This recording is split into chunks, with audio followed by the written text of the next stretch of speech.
Cheng Yan could sense that someone was calling him. "Your Highness, please wake up!" He turned his head away, but the sounds he'd heard didn't disappear. They actually proceeded to get even louder instead. Then he felt someone gently tug on his sleeve. "Your Highness, my royal prince." Cheng Yan's eyes snapped open. His familiar surroundings had disappeared, his work desk was gone, and the familiar walls filled with post-its were gone. They'd all been replaced by a strange landscape. A round public square that was enclosed by small brick houses, and the gallows that were erected in the center of the square now dominated his field of view. He himself sat at a table across the square from the gallows. There wasn't a soft, rotating office chair under his butt, but a cold, hard iron chair instead. There was also a group of people sitting with him and watching him intently. Several of them were dressed as medieval lords and ladies from those Western flicks and were trying to suppress their giggles. What the hell? Wasn't I just rushing to finish my mechanical blueprints before the deadline? Cheng Yan was at a loss as he thought to himself. For 3 consecutive days, he had been working overtime. Thus, he was both mentally and physically at his limit. He could only vaguely remember that his heartbeat had become unsteady, and that he just wanted to lie down on his desk and take a break. "Your Highness, please declare your ruling." The speaker was the one that had secretly tugged on his sleeve. His face was old, seemingly in his 50s or 60s, and he wore a white robe. At first glance, he looked a bit like Gandalf from The Lord of the Rings. Am I dreaming? Cheng Yan thought as he licked his dry lips. Ruling? What ruling? As he quickly glanced around, his confusion was swept away. The people surrounding him were all looking in the direction of the center of the square, at the gallows. Many townspeople were also in the plaza and were waving their fists while they shouted and even threw an occasional stone towards the gallows and the figure on it. Cheng Yan had only ever seen such an ancient instrument of death in movies. The gallows consisted of 2 pillars extending upwards about 4 meters from a raised base, with a crossbeam extending between the 2 pillars with a thick yellow hemp rope around the middle of the crossbeam. One end of the rope was tied to the gallows, and the other end was tied into a noose around a prisoner's neck. In this strange dream Cheng Yan thought he was in, he found that he was able to see everything clearly. Usually he'd even need to wear his glasses to see the words on a computer screen, but now Cheng Yan could see every detail of the gallows, which were 50 meters away, without his glasses. The prisoner atop the gallows had their head completely covered with a hood and had their hands tied behind their back. They wore dirty gray clothes that were little more than rags draped over a frame so thin it seemed you could easily wrap your hand around their exposed ankle.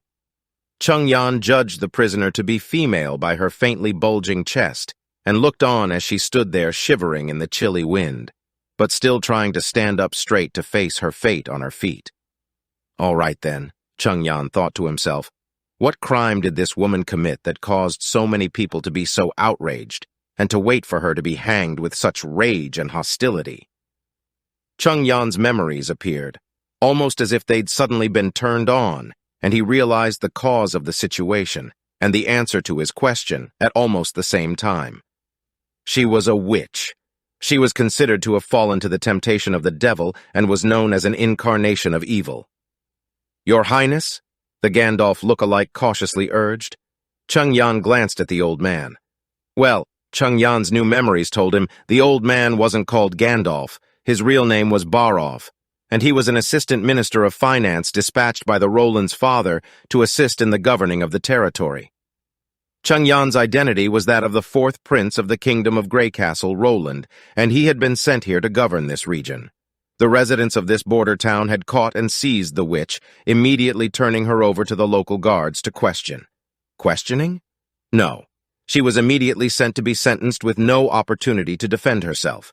The execution of suspected witches was usually overseen by the local lords or bishops, but since he'd assumed control of this territory, issuing such orders had become his obligation. Cheng Yan's memory answered his questions one by one.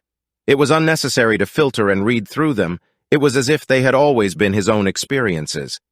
He was momentarily confused. There was absolutely no way a dream could have so many details. Then, Cheng Yan thought, was it possible that this wasn't a dream? I've really traveled through time, to the dark, ages of medieval Europe, and have become Roland? I've gone from a pitiful mechanical engineer with his nose down in his papers to a grand fourth prince overnight. This piece of territory that looked so barren and backward was in the kingdom of Greycastle, a name that he had never seen in his history books. Well then, how do I want to handle this? Chung Yan thought to himself. Chung Yan decided he would try and examine how an unscientific thing like being transported through time and space had happened later. His immediate concern was with how to stop the farce taking place in front of him. Assigning the blame for the disasters and misfortune that befell them onto these witches was the act of ignorant barbarians. He really couldn't bring himself to do anything as stupid as hanging another person just to satisfy the watching masses. He grabbed the formal written orders held by Barov and tossed them to the ground and slowly said, "I'm feeling tired. We will give our judgment another day. Court dismissed. Now disperse, people." Chung Yan knew he couldn't risk being reckless, so he rummaged carefully through his memories and reflected the former prince's behavior. He had to continue on with the former prince's dandyism and roguish behavior. That's right, the fourth prince himself was messed up, had a nasty character, and did whatever he wanted with no thoughts to the consequences of his actions. Anyways, Chung Yan mused, could they really expect an uncontrollable 20-something-year-old to have good behavior? The members of the nobility who sat with him maintained their equanimity at his unexpected statement. But a tall man wearing a suit of armor stood up and argued, "Your Highness, this isn't a joke. All known witches should be put to death immediately upon being identified, or other witches might be tempted to try and save her. Do you want to force the church to get involved when they hear that we have allowed a witch to live? We have no choice in this matter." Carter, this dashing man, was actually his knight commander. Chung Yan frowned and said, "Why? Are you scared?" His voice was full of blatant mockery and wasn't a complete act. A man with an arm thicker than the waist of the so-called witch actually feared a prison raid from women. Were witches really the devil's messengers? Wouldn't it be better to catch more witches than to settle for only one? Seeing him no longer utter a word, Chung Yan waved his hand to call his personal guards and left. Carter hesitated a moment before going down and catching up with the troops walking by the fourth prince's side. The other nobles got up and paid their respects to the prince, but Chung Yan could see undisguised contempt from the eyes of those in the crowd. Back in the keep, the castle was located to the south of the border town. He dismissed the anxious Minister Barov outside the door to his chambers, allowing him to finally breathe a sigh of relief now that he was alone. As a person who'd spent 90% of his time dealing with people through a computer, facing everyone like he just had already surpassed his comfort zone, Chung Yan found the location of his bedroom from his new memories, took a seat on his bed, and got a moment of real rest as he tried to suppress his violently beating heart. At the moment, the most important matter was to clarify the situation. Why was the prince, who couldn't stay in Wimbledon City, the capital of the kingdom, sent to this barren land? The unexpected answer he came up with left him stupefied. Roland Wimbledon was actually sent here to fight for the right to succeed the king. Chung Yan suppressed his wandering thoughts and went to his bedroom mirror. The man looking back at him in the mirror had light gray hair, which was the royal family's most distinctive feature. His face was slightly pale, and with his regular facial features, he seemed to be completely without personality traits. He appeared to be lacking in physical exercise, and as for wine and woman, he recalled indulging in both with some regularity. He had had several lovers in the king's city, but all had been willing participants. He hadn't forced anyone. As for the cause of his own crossing over, Chung Yan guessed that thanks to the company's inhuman urging to progress forward, his boss had arranged for him to work overtime, which in turn actually led to the tragedy that was his sudden death. The victims of cases like these were usually coders, mechanical engineers, and programmers. In the end, no matter what, at least I got the equivalent of an extra life. I really shouldn't complain too much. In the coming days, I might be able to slowly improve this life, but my first task is to play a convincing fourth prince, so that other people don't find something amiss with my behavior and think I'm possessed by the devil, leading to my being burned at the stake, Chung Yan thought to himself. So, in order to live well, Chung Yan took a deep breath, looked in the mirror, and whispered, "From now on, I'm Roland." Chapter 2.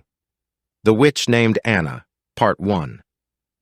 For a period of time, Roland locked himself in his room as he carefully reviewed the memories of this new world, such that dinner had to be sent directly to him by his servants. Roland suppressed his fear of the unfamiliar environment he found himself in under his strong will to live. He was very clear that if he wanted to blend in and avoid being suspected by the people around him, he needed to get more information as soon as possible. Roland had to say that the fourth prince had, apart from fooling around with some other sons of the nobility, no additional things in his brain. Over and over again, Roland was unable to remember any valuable information such as knowledge of the aristocracy, the political situation in his own country, or the diplomatic situation with his neighbors. As for basic common sense, such as city names or the years of significant events, they were completely different than the history of Europe he knew. It seemed that based on his memories, the old Roland had had absolutely no chance of obtaining the throne. Perhaps the king of Grey Castle was aware of this, and because of that the prince had been thrown into this hellish place. Even if he made a mess of things in this border town, it wouldn't result in much damage to the kingdom. The next memories Roland looked at were of his brothers and sisters, and what he found left him unsure whether he should laugh or cry. Roland's eldest brother, the first prince, had an above-average military power. His second brother was scheming and horridly treacherous. His third sister was afraid of death, and his younger sister was brilliant. This was the entirety of the former fourth prince's impressions of his siblings. Roland felt a little awkward. After more than a decade of living with them, the old Roland's knowledge had been summed up in a few words. What forces they'd developed, who their competent subordinates were, what they were experts at, what their plans were, and so on. He knew nothing at all. It was only 3 months ago that the fourth prince had come to this frontier town, but the nobility had already stopped hiding their contempt for him. It was obvious that the fourth prince wasn't cut out to be a leader. Fortunately, when the king had left Roland this territory, he had sent along 2 of his more capable subordinates to provide assistance so the townspeople wouldn't suffer under the old Roland's inept rule. After Roland woke up the next morning, one of his maids, Tyre, repeatedly mentioned that the assistant minister wanted to see him. When it seemed that he could put it off no longer, Roland acted according to his past memories and reached out to cup the maid's ass before sending her to fetch Barov, who had been waiting in the drawing room. Seeing the flushing Tyre exit the room, Roland suddenly realized that, since he had reincarnated, shouldn't he have a system or something like that?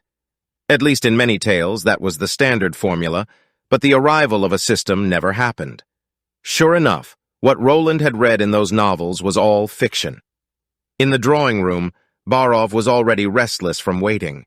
The moment Roland appeared, he asked, "Your Highness, why didn't you order the execution yesterday?" "1 day earlier, 1 day later, what's the difference?" Roland said as he clapped his hands, letting the attendants know to bring his breakfast in. "Sit down, Barov."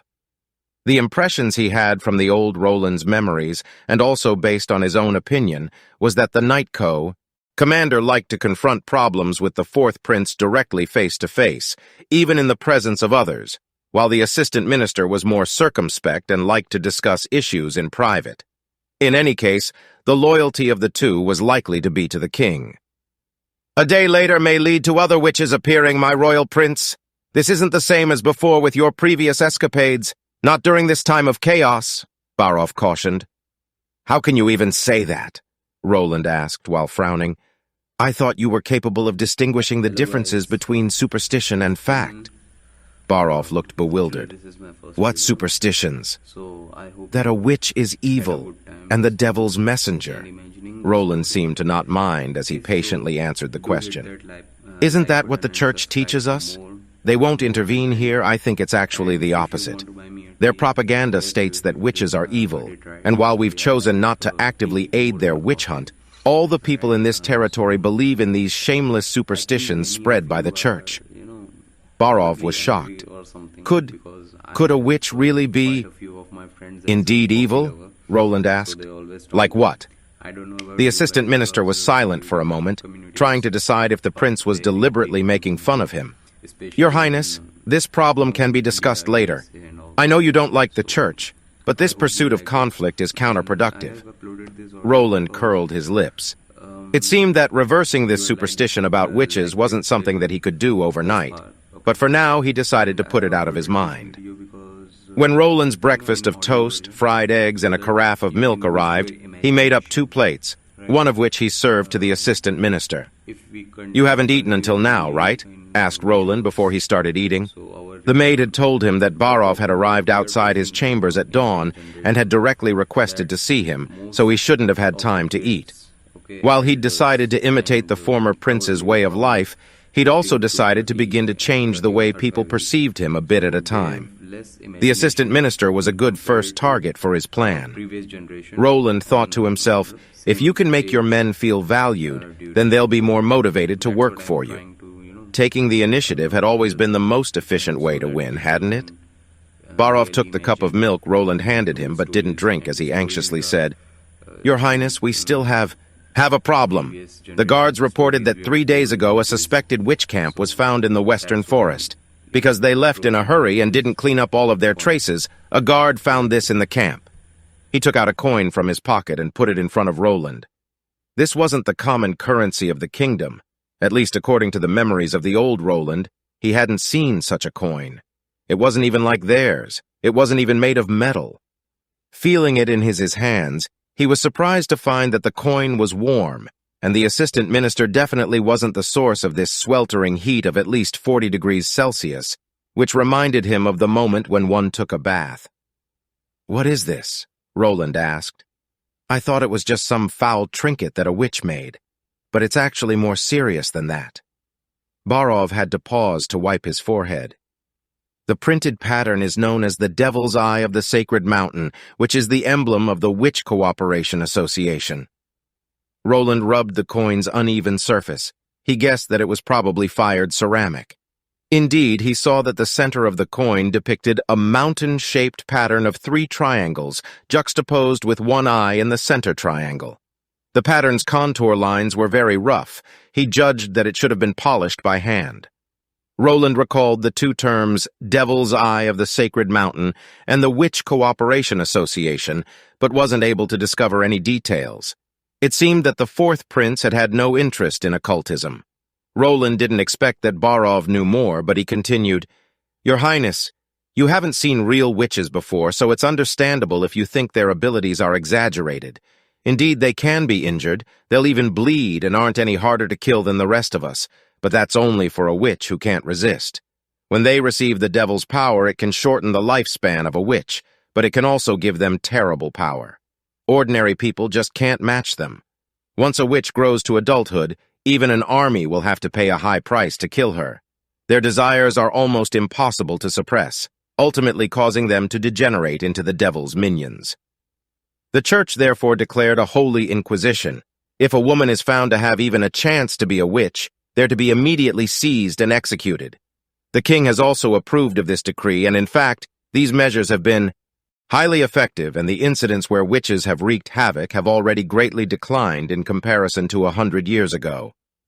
The Sacred Mountain, or to say the doorway to hell, is only a rumor illustrated in an ancient book from that era. Roland, while gnawing on his bread, sneered again and again as he heard this. Although the histories of this world and the world he knew were very different, their historical trajectories were surprisingly similar. No matter if it was the church in this world or the church he knew from his, he thought that religion itself was the devil's minion, the real source of evil. You don't think sentencing someone to death only because they are different isn't evil? Using God's name to kill someone was all kinds of wrong. Unaware of Roland's thoughts, Barov continued with his speech. Recorded in ancient books is that witches can only find real peace at the Sacred Mountain. They wouldn't have to suffer uncontrollable desires because their magic would have no side effects. There's no doubt that the so-called Sacred Mountain was certainly the birthplace of evil, an entrance to hell on earth. I think that only hell won't punish those who've fallen for the devil's temptations. The League of Allied Witches. Who are they? What's their relationship with the Sacred Mountain? Roland asked. Barov explained with a sour face. In the past, everything was good because the witches would run away before the Inquisition arrived and were living in seclusion. But in recent years, the League of Allied Witches appeared and made a difference. They want to gather all of the witches and find the sacred mountain. For this purpose, the Witch Cooperation Association will even take the initiative of luring others into becoming a witch. In the last year, many babies disappeared in the port of Clearwater, and the rumor was that it was their doing. Chapter 3. Roland swallowed the last piece of fried egg from his breakfast, took a napkin and wiped his mouth before saying, "So you are saying that you are worried that the Witch Cooperation Association will hear the news that the witch did not die and hence will try to rescue her?" "It is as your highness has said," Barov stomped angrily as he exclaimed. "If the prisoner had died, it would be bad enough. But now she is still alive. If those witches are even crazy enough to steal babies on the chance they might become future comrades, how far do you think they'd go?"